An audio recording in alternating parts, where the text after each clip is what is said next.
저는 과거에 신학교 다닐 때 서울에서 저는 이제 수도권에서 계속 지냈는데요. 저 신학교가 초교파 신학교였습니다. 그래서 서울 근교 40분 정도에 떨어져 있는 양평이라는 곳에 저희 신학교가 있었습니다. 그래서 이제 월요일 날 아침에 갈 때는 버스를 타고 가고, 또 주일 날에 이렇게 예배를 다 마치고 갈 때는 통일호 기차를 타고 그렇게 갔습니다. 그래서 금요일까지 지내다가 또 다시 이제 올 때는 버스랑 전철 타면서 그렇게 지냈습니다. 그러면서 늘 여행하는 기분이었습니다. 월요일에 갈 때는 버스를 타고, 또 주일에 갈 때는 이렇게 기차도 타고, 그래서 늘 여행하는 기분으로 이렇게 다녔는데요. 그러다가 이제 기숙사 생활을 하다가 4학년 맨 마지막 4학년 2학기 때 기숙사가 떨어진 거예요. 그래서 이제 한 학기를 맞춰야 되는데 어떻게 할까 하다가 저의 가장 베스트 프렌드가 있습니다. 그 친구랑 같이 화요일 날이랑 수요일 날에 수업을 다 몰았습니다. 그래서 화요일 날 밤 10시까지 수업을 다 하고, 바로 이렇게 버스 막차를 타고 이렇게 강변역에 있는 찜질방이 있습니다. 그 찜질방에서 자고, 또 수요일 날 제일 아침에 일어나서 이렇게 수요일 날 밤까지 하고, 그렇게 화수를 계속 생활했는데요. 처음에는 진짜 재밌더라고요. 이렇게 밤 10시에 부랴부랴 막 뛰어가서 버스를 타고 딱 이제 씻고, 친구랑 이제 계란 까먹고 살얼음 둥둥 떠 있는 그 식혜 먹으면서 즐겁게, 이렇게 즐겁더라고요, 되게. 그래서 이거 할만한데 하면서 이렇게 즐겁게 지냈는데, 그러다가 이제 한 달 정도 지나니까요, 이렇게 사람들 왔다 갔다 하는 소리, 그리고 코 고는 소리, 그리고 이 가는 소리, 그리고 이렇게 웃고 막 그런 소리들이 막 들리면서, 잘만 하면 또 그 소리가 들리고, 잘만 하면 그 소리 들리니까 이게 리듬이 좀 깨지는 것 같더라고요. 그래서 그렇게 지내다가 이제 결정적인 사건이 있었는데, 그러다가 이제 어느 날 제가 집에 왔는데 온몸이 너무나도 간지러운 거예요. 그래서 이상하다, 좀 긁었는데 계속 긁다가 이게 안 되는 거예요. 나중에는 막 몸에 피가 나도록 막 긁었습니다. 왜 이렇게 밤새도록 내가 긁은 적이 없는데 왜 이럴까 해서 병원을 갔는데도 진단이 애매하게 나오더라고요. 그래서 큰 병원에 갔는데 옴이라고 하는 거예요. 옴 들어보셨죠? 옴.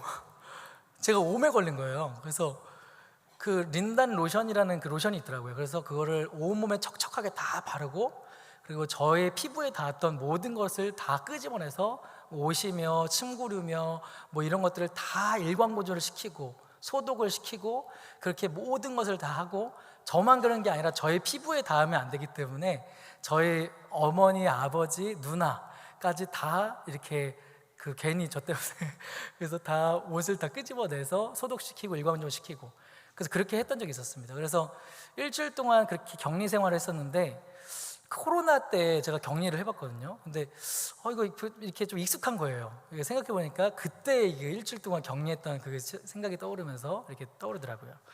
그렇습니다. 이렇게 왜 이 말씀을 드리냐면, 그때 당시에 일주일에 하루 정도 그렇게 찜질방에서 생활하는 그 한 학기의 짧은 시간이었지만요, 정말 집이 아닌 다른 곳에서 생활하는 것이 이런 불편한 요소들이 분명히 있구나라는 것을 느꼈던 시간이었습니다.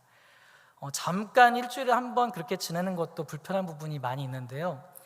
저번에 제가 베드로전서 1장 1절부터 이렇게 말씀드렸을 때, 그때처럼 스데반의 순교 이후로 그리스도인들은 본격적으로 신앙의 자유를 따라서 본도, 갈라디아, 갑바도기아, 아시아, 비두니아, 이런 소아시아 등지로 흩어지게 되었습니다. 오직 믿음을 지키기 위해서 원래 살고 있었던 지역을 벗어나서 갑자기 낯선 곳에서 살게 된 거예요. 거기서 당연히 그들은 이방인 취급을 받았습니다. 마땅한 연고지도 아마 없었을 것입니다. 당장 직장을 구해야 됐고, 당장 먹을 것을 구하고 잘 곳도 구해야 했을 것입니다. 어떤 기한이 딱 특별하게 정해져 있는 것도 아니었을 것입니다. 불편했고 힘들었을 것입니다. 신앙이 있다는 이유로 삶이 송두리째 불완전하게 바뀌어버리는 상황이었죠. 그렇게 흩어진 믿음의 성도들을 향해서 베드로 사도는 나그네라고 그들을 말했습니다. 그러나 비록 예수님을 믿는다는 이유로 이 땅에서는 그들이 나그네와 같은 삶을 살아가고 있지만, 예수 그리스도의 십자가와 부활을 믿는 그들에게는 산 소망이 있다라는 사실도 그들에게 말해주었습니다. 지금은 비록 나그네의 삶이지만 예수 그리스도의 십자가 부활을 통해서 너희는 거듭난 자가 되었고, 지금은 나그네의 삶이지만 천국을 상속받은 천국 시민이 되었고, 가야 할 본향 천국이 있기 때문에 그 나라가기까지 너희들은 산 소망 가운데 살 수 있다라는 것을 말해준 것이었습니다. 마찬가지로 저와 여러분도 이 땅에서의 삶은요, 나그네의 삶입니다. 그러나 우리는요, 정처 없이 유랑하는 떠돌아다니는 객이 아니라 가야 할 본향이 분명히 정해져 있는 천국 시민이라는 사실을 꼭 기억하시기를 바랍니다. 비록 이 땅에서는 나그네의 삶을 우리가 살아갈지라도요, 이미 천국을 소유한 우리는 그 나라에 가기까지 믿음의 순례의 걸음을 걸어가기를 주님의 이름으로 축복합니다. 오늘 본문을 이제 말씀을 나누고자 하는데요, 베드로 사도는요, 오늘 본문을 통해서 믿음을 택하여 흩어진 나그네가 된 성도들에게 믿음을 가진 자가 경험하는 바에 대해서 크게 세 가지로 말씀해주고 있습니다. 첫 번째로 믿음을 가지면 고난이 있다라는 것을 말해줍니다. 6절 말씀을 같이 한번 읽어보겠습니다. 그러므로 너희가 이제 여러 가지 시험으로 말미암아 잠깐 근심하게 되지 않을 수 없으나 오히려 크게 기뻐하는도다. 아멘. 믿음은 소중한 것입니다. 믿음이 있어야 구원받습니다. 믿음이 있어야 영생을 얻습니다. 우리가 구원받고 영생 얻는 것보다 더 중요한 것은 없습니다. 그렇기에 믿음은 그 어떤 것보다 중요합니다. 이렇게 가장 중요한 것이 믿음인데요, 본문을 통해서 보게 되는 한 가지 사실은 믿음을 가지면 그 사람은 시험, 곧 고난도 겪게 된다는 것을 보게 됩니다. 여러 가지 시험으로 말미암아 잠깐 근심하게 되지 않을 수 없다라고 말씀하고 있는데요, 이 말은 믿음을 가진 자는 여러 가지의 시험을 겪게 된다라는 사실을 말해주고 있는 것입니다. 누가 셌는지는 모르겠지만 성경에서 고난이라는 단어가 110번이 나온다고 합니다. 근데 그 중에서도요, 베드로전서에만 나오는 이 고난이라는 말이 17번이 나온다고 하더라고요. 성경 전체의 10분의 1 이상이 이 베드로전서에서 고난이라는 그 단어가 쓰여졌다는 겁니다. 그것을 봤을 때 베드로전서 안에서 성도의 고난에 대해서 굉장히 자세하게 다루고 있구나라는 것을 우리가 추측할 수가 있습니다. 그런데 오늘 본문에서 시험, 즉 고난에 대해서 믿음을 가지면 고난이 있다라는 것을 말해주고 있다는 것입니다. 시험을 겪고 싶은 사람은 아무도 없을 것입니다. 누구나 봤을 때 쉬워 보이는 것은 시험이라고 말할 수도 없을 것입니다. 그것도 본문에서는요, 여러 가지의 시험을 겪게 된다라고 말씀하고 있습니다. 믿는 자에게 다가오는 고난은요, 늘 겪어왔던 내가 익숙한 그런 시험만 다가오는 것이 아니라 여러 가지 시험, 내가 겪어보지 못했을 수도 있는 그런 종류의 고난도 올 수 있다는 것을 말해주고 있다는 것입니다. 뿐만 아니라 베드로전서 2장 19절 말씀을 보면 부당하게 고난을 받아도 하나님을 생각함으로 슬픔을 참으면 이는 아름다우나 라고 말씀하고 있습니다. 여기서 성도가 부당하게 고난을 받게 된다고 해도 오히려 슬픔을 참으라고 권면을 하고 있는 것을 보게 됩니다. 그런데 이 시험을 겪는 자들은요, 아무나 겪는 것이 아닙니다. 베드로 사도는 스데반의 순교 이후로 신앙을 택하여 소아시아 등지로 흩어진 이 믿음의 성도들에게 편지를 쓰는 것입니다.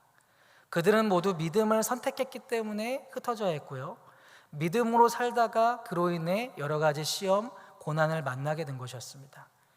믿음을 선택했기 때문에 그곳으로 갔고, 믿음으로 살다 보니까 여러 가지 시험을 만난 그들을 향해서 베드로 사도가 편지를 쓴 것이었습니다. 그렇다면 믿음으로 살아가는 그들이 여러 가지 시험을 겪는 데에는 하나님의 분명한 목적과 뜻이 있다는 사실을 우리는 발견할 수가 있는 것입니다. 그렇다면 하나님께서 믿음을 선택한 자들에게 시험을 허락하시는 이유는 무엇일까요? 그것은요, 믿음의 성숙입니다. 믿음의 성숙입니다. 다시 말해서 하나님께서 그분의 자녀들에게 허락하시는 그 시험은 그 시험을 통해서 자녀가 마음이 상하고 상처를 받고 더 힘들게 하려고 주시는 것이 아니라 하나님의 자녀들이 허락하신 그 시험을 통해서 신앙이 더 단단해지고 하나님을 더 풍성히 누리고 하나님의 자녀로서 귀하게 세워지기를 기대하시는 그 하나님의 깊은 본심이 들어있다는 것입니다. 예를 들어서 운동선수가 있다고 한번 쳐보면요, 운동선수는 매일 정해진 훈련의 양이 있습니다. 늘 기상 시간이 있고 식단이 있고 그렇게 훈련의 양이 있습니다. 근데 만약에 그 선수가 국가대표로 차출이 됐습니다. 그러면 그리고 또 올림픽과 같은 큰 대회를 준비하게 된 것이에요.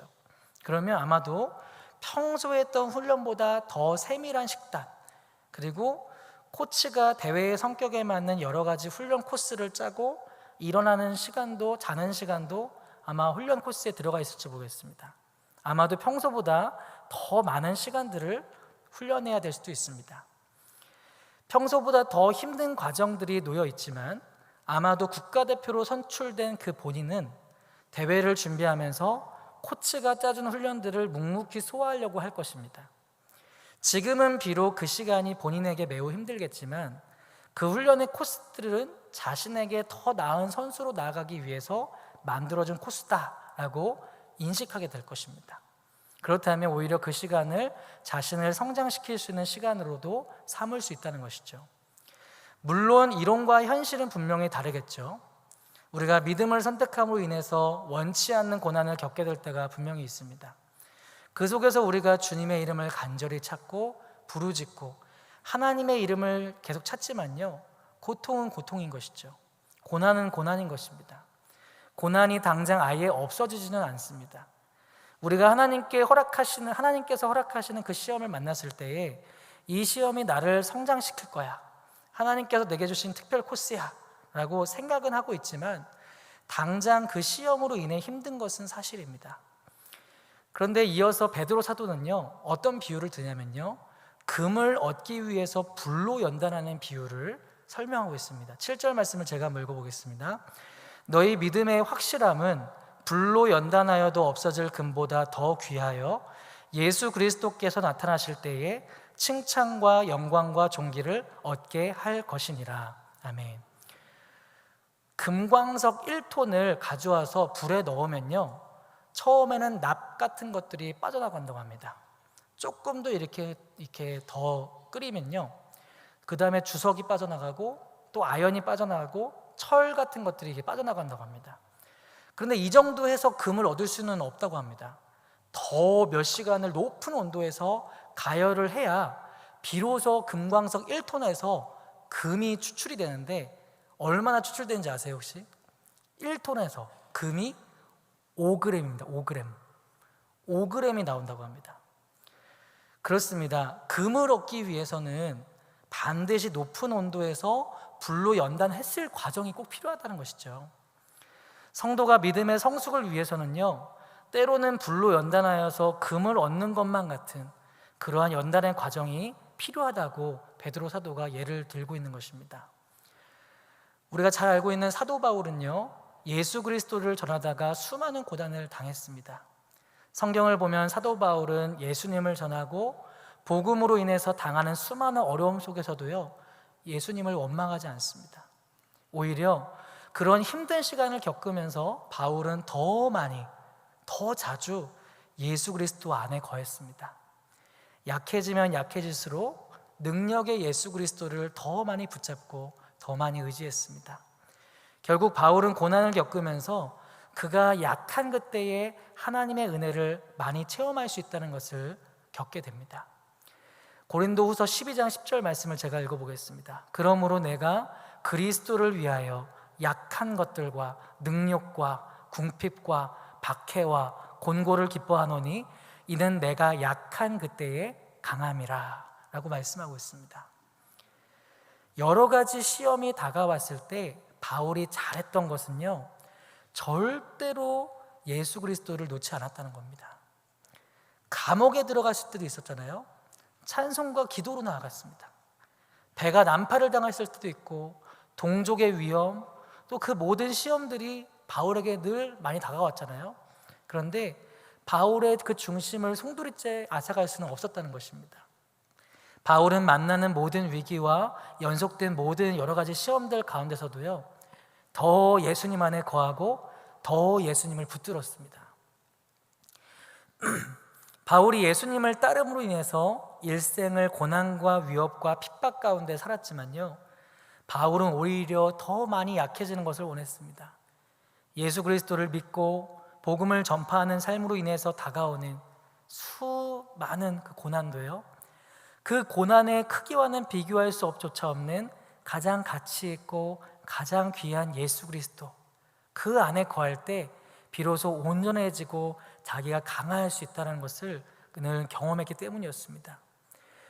WEC, 웩이라고도 하는데요, WEC 이 국제 선교회의 전신이 되는 이 아프리카 신장 선교회를 설립하고 허드슨 테일러와 함께 중국의 복음화를 위해 앞장섰던 C.T. 스터드라는 분이 계십니다. 이 선교사님이 이렇게 말했습니다. 만일 예수 그리스도가 하나님이고 나를 위하여 죽으셨다면 내가 그분을 위해 하는 어떤 희생도 결코 클 수 없습니다. 그렇게 고백했다고 합니다. 사랑하는 성도 여러분, 예수님을 믿으면 천국에 갑니다. 예수님 믿으면 영생 얻습니다. 그런데 기억할 것은요, 예수님을 믿으면 고난도 있습니다. 로마서 8장 17절 말씀입니다. 자녀이면 또한 상속자, 곧 하나님의 상속자요 그리스도와 함께한 상속자니 우리가 그와 함께 영광을 받기 위하여 고난도 함께 받아야 할 것이니라. 우리가 예수님을 믿을 때 고난도 경험하게 된다고 말씀하셨지만요, 분명한 사실이 있습니다. 그것은 우리는 혼자가 아니라는 겁니다. 베드로전서 5장 12절 말씀을 제가 읽어보겠습니다. 모든 은혜의 하나님 곧 그리스도 안에서 너희를 부르사 자기의 영원한 영광에 들어가게 하신 이가 잠깐 고난을 당한 너희를 친히 온전하게 하시며 굳건하게 하시며 강하게 하시며 털을 견고하게 하시리라. 아멘. 예수 그리스도께서 우리와 함께 하십니다. 우리 주님은 아주 선하신 분이십니다. 우리를 그냥 놔두시는 분이 아니십니다. 우리를 끝까지 책임져 주십니다. 신앙생활하면서 어려움 만나게 될 때 더더욱 예수 그리스도의 이름을 의지하면서 온전한 믿음으로 승리할 수 있는 복된 저와 여러분이 되기를 간절히 원합니다. 두 번째로요, 믿음을 가지면 아까 고난이 있다고 했잖아요. 좋은 소식이 있습니다. 기쁨이 있습니다. 기쁨. 6절과 8절에서 그것을 얘기하고 있는데요, 우리가 믿음을 가진 자가 또 감사한 것은요, 기뻐할 수 있다는 걸 말해주고 있습니다. 사랑하는 성도 여러분, 여러분들은 언제 기쁘십니까? 보통의 경우에는요, 기뻐할 만한 일이 있을 때 기뻐하잖아요. 학생이 성적이 잘 나올 때 기쁘지 않겠습니까? 또 직장인이 승진을 했다, 기쁘겠어요. 그죠? 기쁘잖아요. 그죠? 운동선수가 경기에서 이기면 막 세레머니 하면서 기뻐하잖아요. 그런데요, 이러한 것들의 공통점이 있습니다.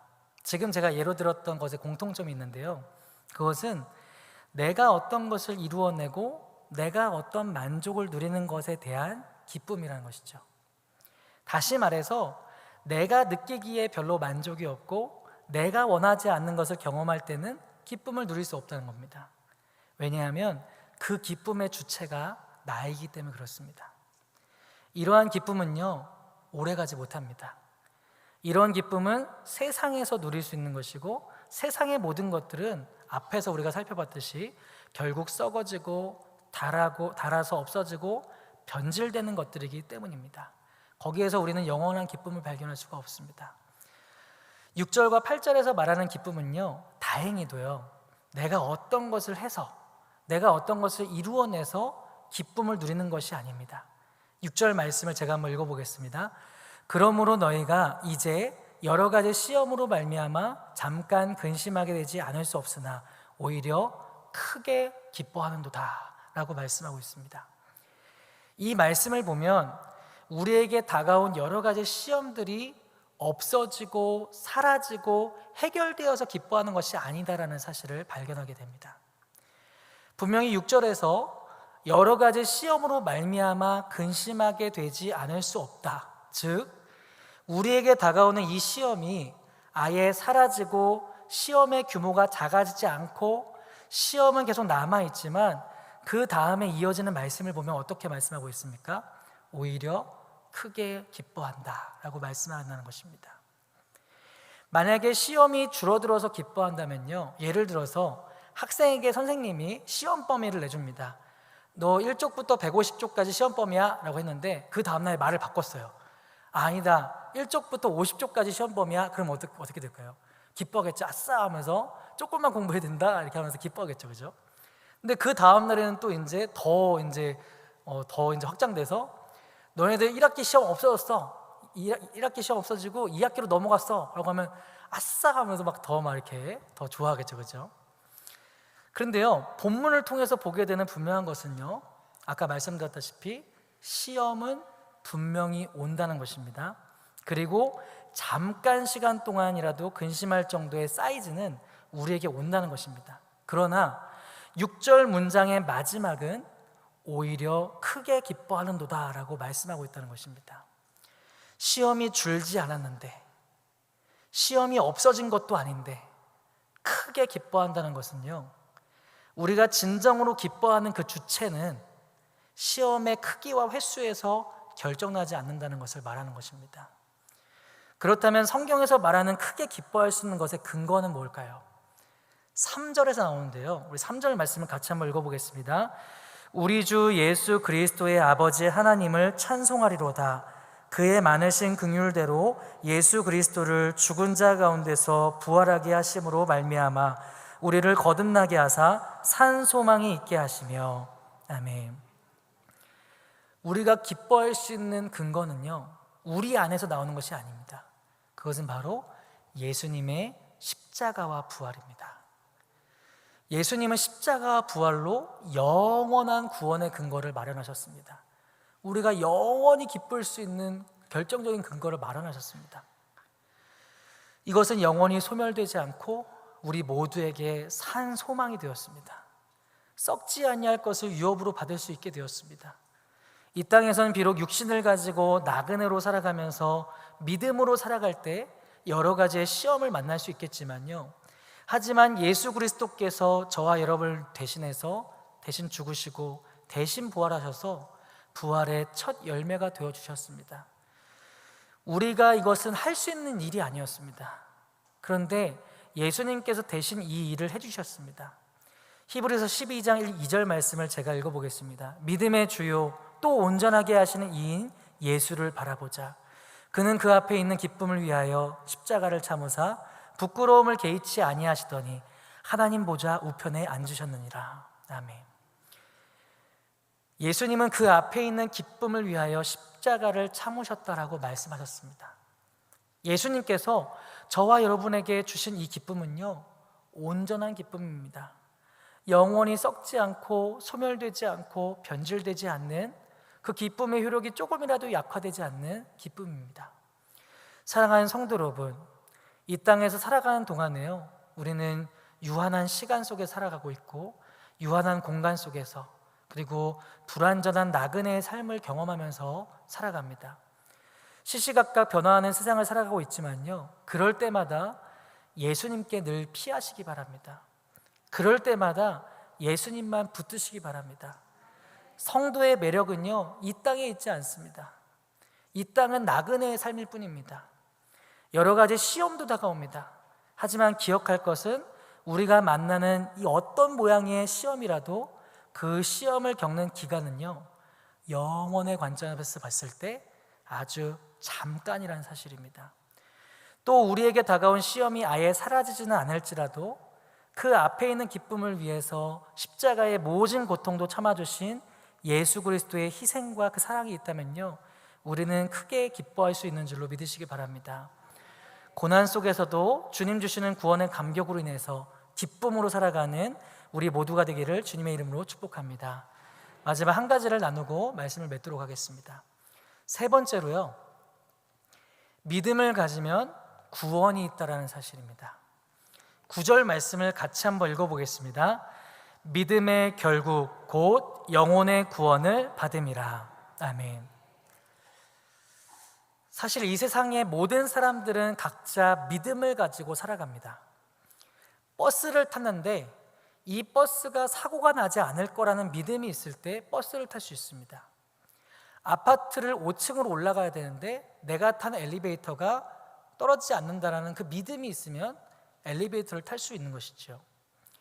많은 사람들이 가지고 있는 믿음은 대부분 자신의 경험에서부터 출발합니다. 예를 들어서 화목한 가정에서 자란 아이들은요, 세상의 모든 가정은 평화로울 것이라는 믿음이 생길 수 있습니다. 더운 나라에서 태어나서 평생을 그 마을을 떠나지 않고 살아가는 원주민에게는요, 세상 모든 나라가 다 더울 거야 라고 하는 믿음이 있을 수 있습니다. 세상의 모든 종교들은 다 믿음이 있습니다.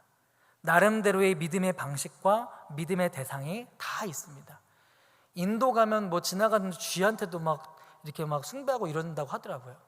억만 가지의 신이 있으니까요. 그런데 저와 여러분이 믿는 하나님과 세상의 종교와 다른 점이 하나가 있습니다. 그것은요, 출발이 다르다는 것입니다. 출발. 다시 말해서 근원이 다릅니다. 세상의 모든 종교들은요, 인간으로부터 시작이 되었습니다. 하지만 우리가 예수 그리스도를 믿는 이 믿음은 우리가 노력해서 알게 되어진 것이 아니라 하나님께서 저와 여러분에게 주신 귀한 선물이다 라고 에베소서 2장 8절 9절 말씀에 나오는데요, 제가 읽어보겠습니다. 너희는 그 은혜에 의하여 믿음으로 말미암아 구원을 받았으니 이것이 너희에게서 난 것이 아니요 하나님의 선물이라. 행위에서 난 것이 아니니 이는 누구든지 자랑하지 못하게 함이라 라고 말씀하고 있습니다. 여기서 분명히 우리가 믿음으로 말미암아 구원을 받았다라고 말씀하셨습니다. 그리고 이것이 우리에게서 난 것이 아니고 하나님의 선물이다라고 말씀하고 있습니다. 선물은요, 크게 두 가지 종류로 나눠볼 수가 있겠습니다. 하나는 기브 앤 테이크, 하나는 기프트입니다. 기브 앤 테이크는 내가 5,000원짜리를 어떤 친구한테 줬을 때 5,000원짜리를 다시 나한테 주기를 바라면서 하는 것이 기브 앤 테이크입니다. 주고받는 것이죠. 근데 기프트는 내가 어떤 5,000원짜리를 줬을 때 안 줘도 되는, 그냥 내가 원해서 그렇게 마음에 주고 끝나는 그런 것이 바로 기프트입니다. 여기서 하나님의 선물이라고 했을 때 선물은 표현을 하자면 기프트입니다. 하나님께서 우리에게 거저 주신 선물입니다.